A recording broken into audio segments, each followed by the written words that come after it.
के 34 का 2 नंबर। किसी नहर के एक तट पर एक टीवी टावर ऊर्ध्वाधरतः खड़ा है। समझिए, ये नहर हो गया, नहर की चौड़ाई हो गई है, ठीक है, समझ रहे हैं ना बात को। और यहाँ पे एक टीवी का टावर खड़ा है इस तरह से, ठीक है, टीवी का टावर यहाँ पे है, और यह टीवी का टावर ऊर्ध्वाधरतः खड़ा है, ठीक है। टावर के ठीक सामने दूसरे तट के एक बिंदु से, मान लेते हैं ये तट के दूसरे तट के एक बिंदु से टावर उधर खड़ा है, दूसरे तट पे ये बिंदु हो गया, इस बिंदु से टावर के शिखर का उन्नयन कोण 60 डिग्री है। यानी कि यहाँ से इसका उन्नयन कोण कितना है जी, 60 डिग्री है। समझिए इसको, 60 डिग्री है। आगे फिर क्या कह रहा है, कह रहा है कि इसी तट पर, मतलब कि इधर वाले यहीं पे इसी तट पे उस बिंदु से 20 मीटर दूर, इस बिंदु से 20 मीटर दूर, 20 मीटर दूर, 20 मीटर दूर मान लेते हैं, यहां हो जा रहा है 20 मीटर दूर, और उस बिंदु को मीनार के पाद को मिलाने वाली रेखा पर स्थित एक अन्य बिंदु से, अच्छा 20 मीटर दूर एक अन्य बिंदु हो जा रही है यहां से, समझ रहे ना बात को। इसी तट पर उस बिंदु से 20 मीटर दूर और उस बिंदु को मीनार के पाद को मिलाने वाली रेखा पर एक अन्य बिंदु है, यह 20 मीटर दूरी पर, तो शिखर का उन्नयन कोण 30 डिग्री होता है। जाहिर सी बात है उन्नयन कोण कम हो जाएगा, ठीक है, उन्नयन कोण कम हो जाता है, 30 डिग्री हो जाएगा। क्वेश्चन में क्या कह रहा है, तो कह रहा है टावर की ऊंचाई यह x मान लेते हैं, और नहर की चौड़ाई इसको y मान लेते हैं, a b c और यह आपका d हो जाएगा।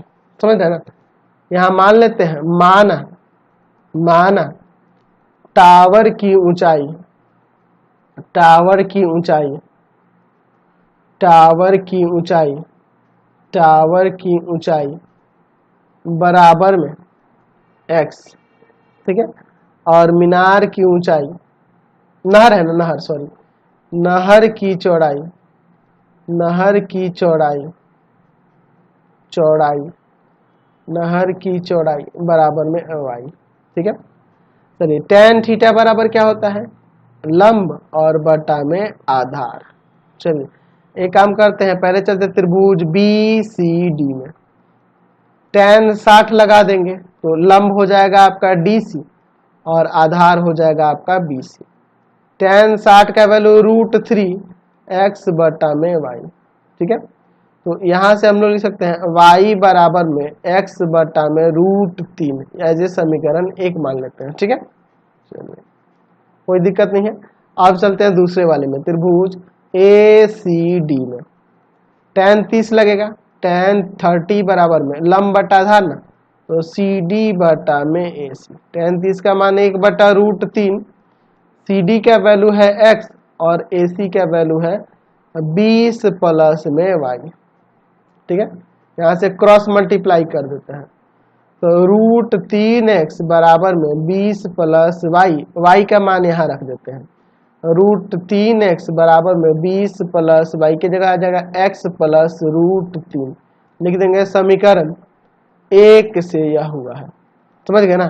चलिए अब एलसीएम लेते हैं, तो यहाँ हो जाएगा √3x बराबर में इधर √3 आ जाएगा 20 √3 और प्लस में x, ये इसमें आके गुना करेगा तो 3x बराबर में 20 √3 प्लस x इधर आके घटेगा, 2x बराबर में 20 √3, यानी x बराबर में आ जाएगा 20 √3 और बटा में 2, ये कट जाएगा 10 आ जाएगा, 10 √3 मीटर, ठीक है। तो यहाँ से आपका क्या हो जाएगा, यह मीनार टावर की ऊंचाई निकल गई, अब नहर की चौड़ाई निकालनी है, तो समीकरण 1 से, समीकरण 1 में y बराबर में था x बटा में √3, तो यहाँ से y बराबर हो जाएगा 10 √3 और बटा में √3, मैंने x का मान रख दिया। चलिए ये कट जाएगा, 10 मीटर आ जाएगा। इसलिए टावर की ऊंचाई बराबर में हो जाएगा 10 √3 मीटर, और दूसरा जो है नहर की चौड़ाई या लंबाई, चौड़ाई लिख देते हैं 10 मीटर, समझ गए ना, कोई दिक्कत नहीं है इसमें। Question number